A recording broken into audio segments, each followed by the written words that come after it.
राम विमुख न जीव सुख पावे, बिना राम के सामने आए जीव नहीं सुख पाएगा। और सब आदमी दुनिया में जितने हैं सुख की ही व्यवस्था में लगे हुए हैं, सुख के लिए ही सब काम कर रहे हैं। जितना सब बच्चा जवान बूढ़ा सब दिल दिमाग लगाया हुआ है, जितना काम काज जो देख रहे हैं संसार में, अच्छा या बुरा, सबके पीछे जीव सुख की लालसा लिए कर रहा है। गोस्वामी श्री तुलसीदास जी महाराज जी ने काकभूषुंडी जी की वाणी लिखी है रामचरितमानस में, राका पति षोड़श वही तारा घन समुदाय, सकल गिरिन दवलाई है बिनु रवि राति न जाए, ऐसे ही बिनु हरि भजन खगेशा, मिटहि न जीवन केर कलेसा। काकभूषुंडी जी गरुड़ जी महाराज से कहते हैं, हे पक्षीराज, भले एक ही साथ पूर्णिमा का 16 चांद उग जाए, एक रात में एक पूर्णिमा के चांद के उगने से बहुत प्रकाश होता है, लेकिन एक ही साथ पूर्णिमा वाला 16 चांद उग जाए, इतना ही नहीं, जितने आकाश में तारे हैं वो सब भी उग जाएंगे। संसार में जितने पहाड़ हैं उन पहाड़ों में भी आग लगा दी जाए, बहुत प्रकाश होगा। पहले तो 16 गुना ज्यादा पूर्णिमा की रात में 16 चांद से प्रकाश हो जाएगा, और तारे वगैरह और पहाड़ों में आग लगा दी जाए तो बहुत प्रकाश होगा। इतना प्रकाश होने के बाद भी दिन नहीं होगा, रात रहेगी, अज्ञानता रहेगी। ये रात तो तब तक रहेगी जब तक कि एकमात्र सूर्य का उदय नहीं हो जाए। ज्यों ही सूर्य उदय हो जाए त्यों ही रात समाप्त हो जाए। ठीक उसी तरह से बिना प्रभु का भजन किए इधर कितनों आदमी व्यवस्था कर ले, व्यवस्था तो कर ही रहे हैं। काकभूषुंडी जी कहते हैं गरुड़ जी महाराज से, ऐसे ही बिनु हरि भजन खगेशा, मिटहि न जीवन केर कलेशा। कलेश मतलब कष्ट, दुख दर्द। ये दुख दर्द तब तक जीव पर लगा रहेगा जब तक कि एकमात्र परमात्मा का भजन रूपी सूर्य का उदय नहीं हो जाए। दूसरी जगह फिर काकभूषुंडी जी कहते हैं गरुड़ जी महाराज से, सुनु खगेश हरि भगति बिहाई, जे सुख चाहई आन उपाई, ते 60 महासिंधु बिनु तरनी, पैरी पार चाहई जड़ करने। हे पक्षीराज, जो परमात्मा की भक्ति छोड़कर सुख पाने के लिए अन्य और उपायों में दिल दिमाग लगाया हुआ है, और उपायों में जो लगा हुआ है वह तो उसकी उसी तरह की मूर्खता है जिस तरह से महासागर महासमुद्र को पैदल ही पार करने के लिए समुद्र में कूद जाए कोई। जिस तरह से पैदल कोई समुद्र को पार नहीं कर सकता, ठीक उसी तरह से बिना प्रभु की भक्ति किए जीव सुखी हो ही नहीं सकता है। कहेंगे क्यों नहीं होगा? अब अपना आप हम सब विचार करें, क्यों नहीं होंगे? इसलिए कि यह जीव परमात्मा का ही अंश है।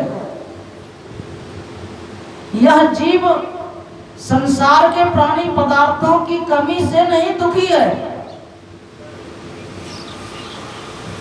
यह जीव एकमात्र परमात्मा से जो दूरी हो गई है, परमात्मा के संग जो सब दिन जीव रहता था वो परमात्मा से अलग हो गया। अलग होने का यही रूप है कि हम आप आंख बंद करके देखते हैं तो कुछ नहीं दिखता। यही है परमात्मा और जीवात्मा के बीच की दूरी। हमारे पास परमात्मा है और हम परमात्मा को नहीं देख पाते। यही है दूरी परमात्मा और जीवात्मा के बीच में। परमात्मा हमारे आपके पास है, लेकिन विचित्र परमात्मा की लीला है। परमात्मा की सृष्टि बड़ा विचित्र है। परमात्मा ने संसार को 3 आवरण के रूप में बनाया है। परमात्मा के अंदर जब मर्जी हुई संसार बनाने की, सृष्टि करने की, यह जिक्र गुरुदेव ने सत्संग योग के 4थे भाग में इसकी चर्चा की है। तो परमात्मा के अंदर मौज हुई सृष्टि करने की। मौज कंपन युक्त होता है और कंपन का सहचर शब्द होता है। अपने किसी भी चीज को हम कंपित करें, स्वाभाविक उससे आवाज निकलेगी, अपने बिना कुछ प्रयास किए ही। सिर्फ किसी चीज को हम हिलाएं और अपने उससे आवाज होगी, क्योंकि कंपन का सहचर शब्द है। कंपन के साथ शब्द होता है अपने। ठीक उसी तरह से परमात्मा में मौज हुई सृष्टि करने की, कंपन हुआ और उसी से शब्द हो गया। मतलब परमात्मा ने शब्द से सृष्टि रची है। ये शब्द सबसे पहला जो शब्द है, इसीलिए संतों की वाणी में इसको आदि नाम कहते हैं। ये आदि में कुछ नहीं था, प्रारंभ में शब्द हुआ। आदि में शब्द जो हुआ, इसीलिए आदि नाद उसको कहते हैं। आदि शब्द उसको कहते हैं, आदि नाम कहते हैं। संत कबीर साहब जी ने कहा, आदि नाम पारस है। आदि मतलब प्रारंभ में कुछ नहीं था और शब्द जो ही हुआ उसी से सब कुछ हो गया। आदि नाम कैसा है तो पारस की तरह से है। और मन है मैला लोह, मन है बिल्कुल गंदा लोहा की तरह से। गंदा लोहा की तरह से मतलब मन में जो बहुत तरह का विकार भरा हुआ है अंधकार के कारण, काम, क्रोध, लोभ, मोह, मद और मत्सर, यही गंदगी है, यही मैल है, यही विकार है, यही दोष है। मन में ये अंधकार के कारण दोष भर गया। ये अंधकार हुआ क्यों? इसलिए कि इस स्थूल संसार का आकाश एक अंग है जो सबसे बड़ा अंग है। यह स्थूल संसार 5 तत्वों से बना है, आकाश, हवा, अग्नि, जल और मिट्टी से।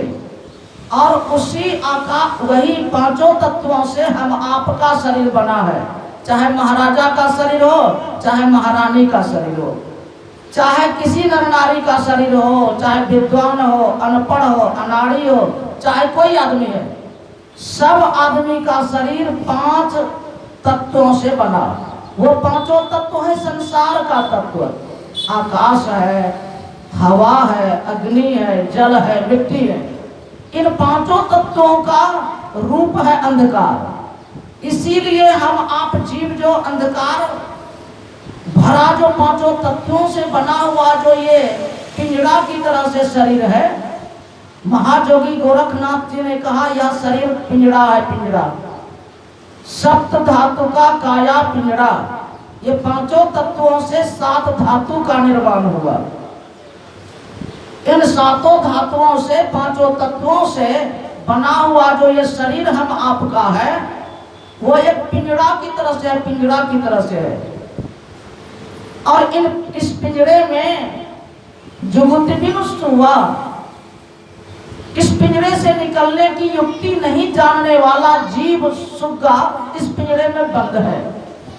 सप्त धातु का काया पिंजड़ा, तामाही जुगुत विमुक्त हुआ। सतगुरु मिले तो उबरे बाबू। महाजोगी गोरखनाथ जी महाराज कहते हैं, यदि सदगुरु मिल जाए तो इस पिंजरे से यह दुख अंधकार भरा जो ये पिंजड़ा है, ये दुख का सागर की तरह से जो पिंजड़ा है, इस दुख के समुद्र से यह जीव निकल जाएगा। ज्यों ही संत सदगुरु मिलेंगे तब, सदगुरु मिले तो उभरे बाबू, नहीं तो परले हुआ।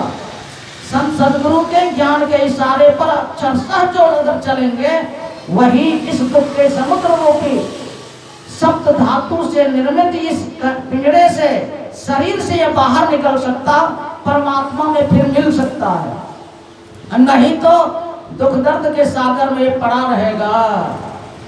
इसलिए मनुष्य को चाहिए कि संतों का ज्ञान सबको सीखना चाहिए, क्योंकि यह जीव अंधकार में पड़ा हुआ है। आंख बंद करके देख लीजिए, आप शरीर के भीतर हैं, कुछ नहीं सूझता है, यही अंधकार है। और यह अंधकार संसार के तत्वों का रूप है। किसी संत की वाणी में आया है, स्थूल संसार घोर अंधार, घोर अंधार का रूप है संसार और शरीर। इसीलिए हम आप आंख बंद करके देखते हैं तो अंधकार मिलता है। इन पांचों तत्वों का 5 गुण है। इन पांचों तत्वों से 5 प्रकृतियां निकलती हैं, अपने बनती हैं। इन पांचों तत्वों से अपने 5 प्रकृति निकलती हैं, 5 गुण पैदा होते हैं, 5 गुण। ये पांचों गुण 5 25 हो गए। पांचों से 5 प्रकृति मिलकर के एक तत्व से 5 प्रकृति, तो 5 तत्व से 25 प्रकृति। ये पांचों प्रकृति चोर की तरह से है, चोर की तरह से है। आकाश के 5 है गुण, आकाश से 5 प्रकृति उपजी है। कौन कौन? काम, क्रोध, लोभ, मोह और मद। ये आकाश तत्व से निकला हुआ है 5 विकार। ये है प्रकृति, है चोर, है चोर। और जिस तरह से आकाश अनगिनत दूर है, कोई इसको नाप नहीं सकता है, ठीक उसी तरह से इसकी प्रकृति भी सबसे ज्यादा प्रभावित करने वाली होती है और सबसे गहरा है। ये इसको कोई था नहीं सकता। जिस तरह से आकाश को कोई था नहीं सकता, ठीक उसी तरह से इसकी प्रकृति को भी कोई था नहीं सकता। सबसे पहला जो गुण है काम, इस काम को कोई था सकता है? काम मतलब प्राणी पदार्थों की कामना, चाहना, तृष्णा। ये जो अंदर में आशाएं होती हैं, लालच होती हैं, ये काम मतलब प्राणी पदार्थों की कामना। जब से जन्म लिए हैं तब से ही मन में कामना हो रही है और अभी भी कामना हो रही है। ये चाहिए, वो चाहिए, ये चाहिए, वो चाहिए। अभी तक ऐसा हुआ कि अब कुछ नहीं चाहिए। 50 वर्षों से तो यही कर रहे हैं, इसी कामना को पूरा करने में लगे हुए हैं। 50 वर्ष हो गए, 25 वर्ष हो गए, किन्हीं को 10-20 वर्ष हो गए। अभी तक ऐसा हुआ कि सब कामना पूरी हो गई, अब कुछ नहीं करना है, अब कुछ नहीं चाहिए, ऐसा हुआ। जिस तरह से आकाश अनंत इसको कहते हैं, आकाश विराट रूप है, ठीक उसी तरह से हमारे आपके अंदर में इसके जो गुण है, काम, संसार के प्राणी पदार्थों की कामना, ये भी अथाह है, अथाह है, अथाह है। और यही दुख का कारण है। भगवान महादेव ने कहा, काम अछत सुख सपने हो नहीं। जब तक जीवन में, दिल में, मन में संसार के प्राणी पदार्थों की कामना रहेगी, तब तक स्वप्न में भी सुख से नहीं रह सकोगे। राम भजन बिन मिटहि की कामा, या तो एकमात्र परमात्मा के भजन से ही मिटने वाली कामना है। अगर हम आप देख रहे हैं, मन में जो चाहना होती है, कामना उपजती है, स्वाभाविक ऐसा होगा ही। अंधकार में जब तक रहेगा जीव, तब तक प्राणी पदार्थों की कामना मन में होगी ही, चाहे आप लाख तपस्या कर लें। अरे महाराज मनु ने सारी धरती की संपत्ति के मालिक महाराज मनु और शत्रुपा दोनों ने वैकुंठ के स्वामी भगवान विष्णु जी को कठोर तपस्या करके धरती पर उतार लिया। और जब भगवान विष्णु जी मांगने के लिए बोले तो इनके अंदर में कामना जग गई। क्या इच्छा हो गई कि आप ही के जैसा हमको बेटा होना चाहिए। भगवान को देख भी रहे हैं और भगवान के सामने इच्छा भी हो रही है, काम भी प्रकट हो गया, कामना भी जग गई। अब भगवान महादेव कहते हैं जब तक मन में किसी भी तरह की कामना रहेगी तब तक कुछ होगा, इधर संसार में सब कुछ होगा, लेकिन तुम सुख से नहीं जी पाओगे।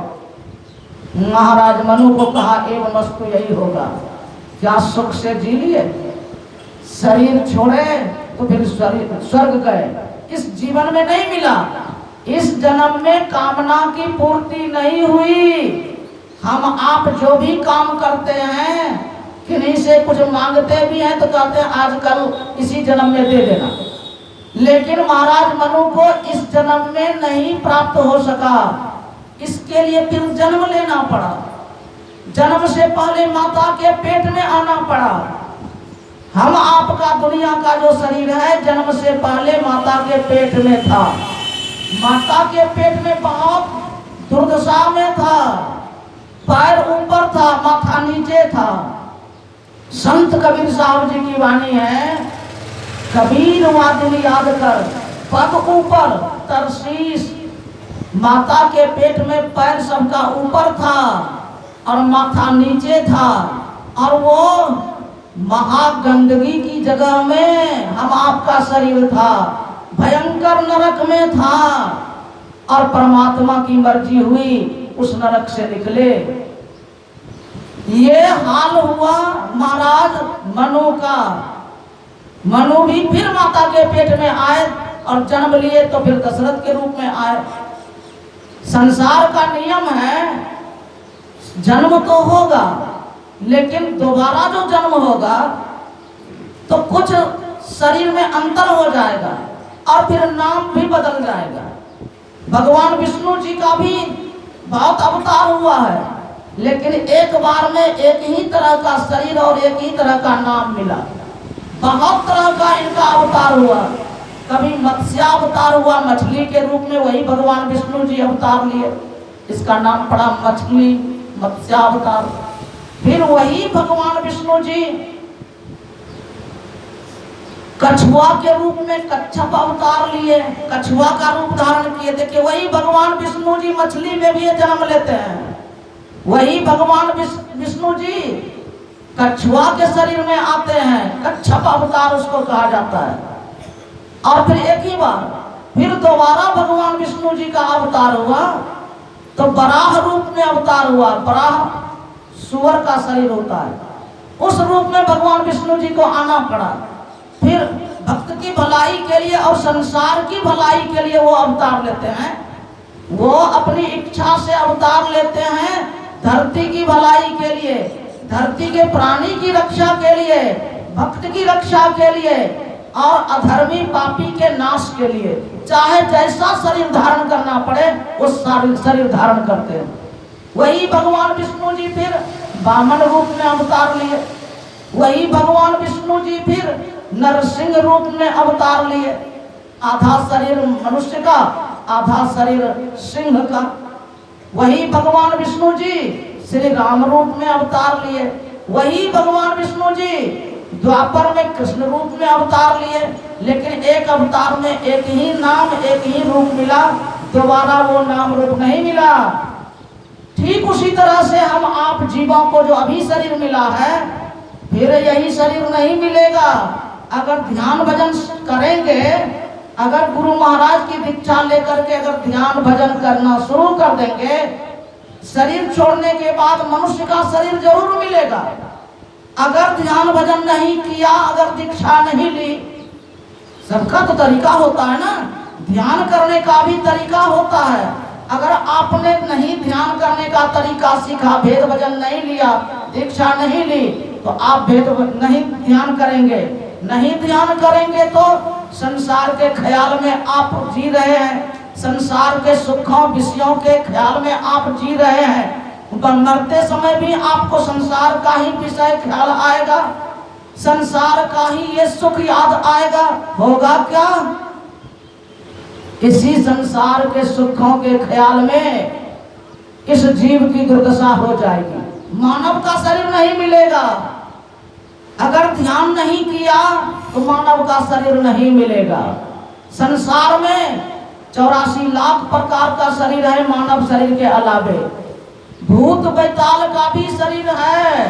अगर दीक्षा नहीं लिया तो कहीं भूत बैताल में चले गए तो कहेंगे ऐसा भी होता है, कहाँ ऐसा भी होता है। देख लीजिए श्रीमद् भागवत महापुराण। श्रीमद् भागवत महापुराण में एक बड़ा धनवान ब्राह्मण और बड़ा विद्वान था। वो बहुत पूजा कराने में बड़ा पारंगत थे। वो उनका नाम था आत्मदेव। उस आत्मदेव का बेटा जवानी में मर गया पापी बनकर के।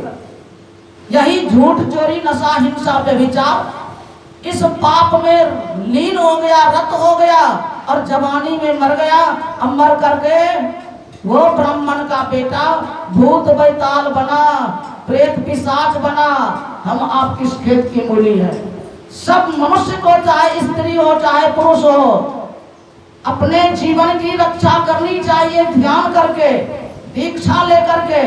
अगर दीक्षा ले लेते हैं आप, ध्यान का आरंभ अगर आप कर लेते हैं, भगवान कृष्ण जी ने अर्जुन से कहा है, हे पार्थ, नेहा भी करुणासो अस्ति प्रत्यवायोर न विद्यते स्वल्पमप्यस्य धर्मस्य त्रायते महतो भयात्। भगवान श्री कृष्ण जी अर्जुन से कहते हैं, हे पार्थ, जो सदगुरु से ध्यान करने का तरीका, परमात्मा को अपने अंदर में पाने का जो तरीका दीक्षा में बताया जाता है, वो अगर दीक्षा प्राप्त करके थोड़ा भी अगर ध्यान कर लेता है, ध्यान का आरंभ भी कम से कम कर लिया, शरीर तो छूटेगा ही। शरीर छूटेगा तो नरक नहीं जाएगा। और दीक्षा नहीं लिया, कहीं मर गए तो यह शरीर बच्चा में भी मरा है, भरी जवानी में भी मरा है और बूढ़ा में तो मरता ही है, चाहे स्त्री हो चाहे पुरुष हो। अगर भेद भजन नहीं लिया शरीर तो मरेगा ही। भेद भजन नहीं लेंगे तो शरीर मरने के बाद सीधा नरक जाएगा, जीव सीधा नरक जाएगा।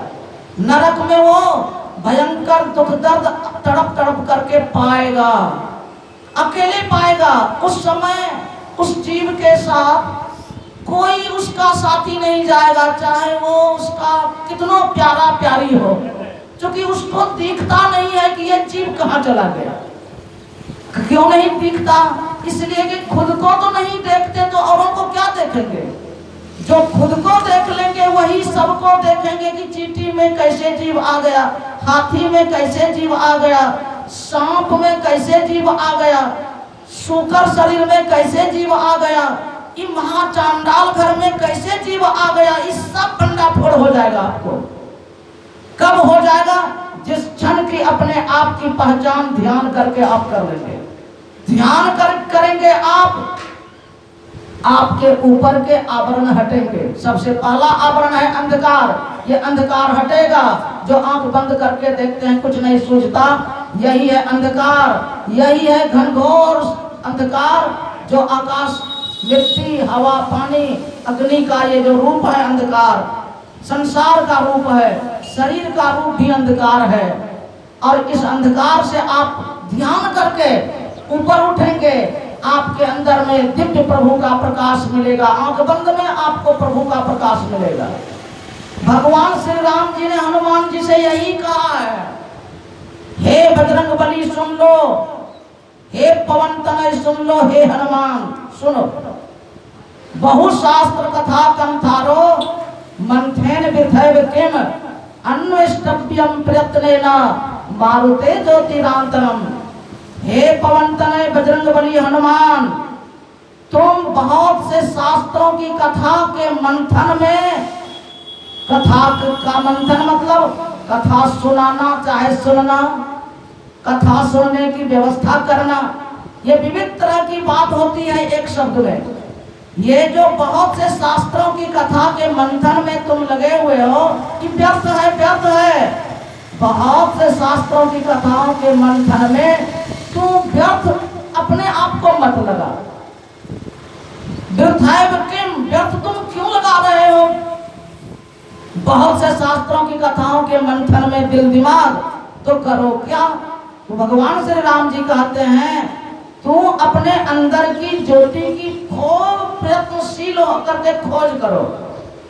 अन्वेष्टव्यम मतलब खोजो, प्रयत्नशील होकर के ज्योतिरांतरम अपने अंदर की ज्योति की खोज बहुत प्रयत्नशील होकर के करो, क्योंकि अंदर में ज्योति सबके अंदर में है। जो बहुत प्रयत्नशील होते हैं उन्हें ज्योति मिलती है। और प्रयत्न करेंगे कब? जब इसका तरीका आप सीखेंगे तब। संत सदगुरु से तरीका यही अंदर की ज्योति की खोज का तरीका मिलता है। सब लोगों को सीखना चाहिए।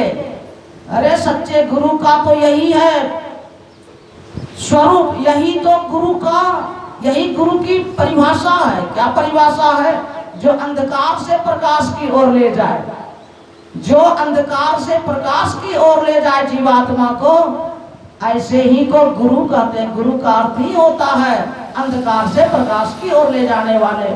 और जो अंधकार से प्रकाश की ओर ले जाने का तरीका नहीं सिखाए उसे कहते हैं नकली गुरु। नकली गुरु है, गुरु भी कई तरह के होते हैं। तो सच्चे गुरु का ज्ञान सीखिए, सिखाया जाता है। जिसे भगवान वेद ने कहा अग्नि की ज्योति का योग करो। हमारे आपके अंदर में ब्रह्माग्नि है, ब्रह्माग्नि, उसी की ज्योति पूरे शरीर से निकल रही है, इसीलिए पूरा शरीर गर्म लगता है। उससे लाइट एक अलग चमक निकलती है और आंख से भी वो रोशनी निकल रही है। और रोशनी कोई भी होती है सीधी रेखा में निकलती है। हमारे आपके अंदर में दिव्य ज्योति है, वो अमृत है, अमृत। इसलिए कि शरीर जब किसी का छूट जाता है, जीवात्मा जब निकल जाती है, तो जीवात्मा परमात्मा की जो दिव्य ज्योति है और दिव्य ध्वनि है, जो अमृत है, उस अमृत के साथ निकल जाती है जीवात्मा। यही कारण है कि शरीर उस समय मरने पर बिल्कुल ठंडा हो जाता है और शरीर में किसी भी तरह की आवाज नहीं रहती है।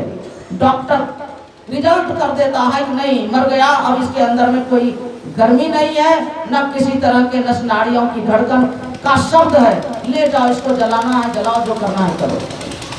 मतलब मेरे कहने का यही भगवान श्री राम जी ने कहा हनुमान जी से, तू अपने अंदर की ज्योति की खोज करो। हमारे अंदर, आपके भी अंदर में ज्योति है। जरा गुरु का ज्ञान सीख करके थोड़ा इसमें प्रयास करना पड़ता है, प्रयत्नशील होना पड़ता है, थोड़ा परिश्रम करना पड़ता है, जरा उद्यम करना पड़ता है। संसार के कामों में किस तरह से आप उद्यम करते हैं? संसार के कामों की उपलब्धि में भी परिश्रम करना पड़ता, उद्यम करना पड़ता। जरा अंतर की ज्योति की खोज में आप उद्यम करें तो आप देवता बनेंगे, देवता। जिन्होंने भी खोजा उनको मिला।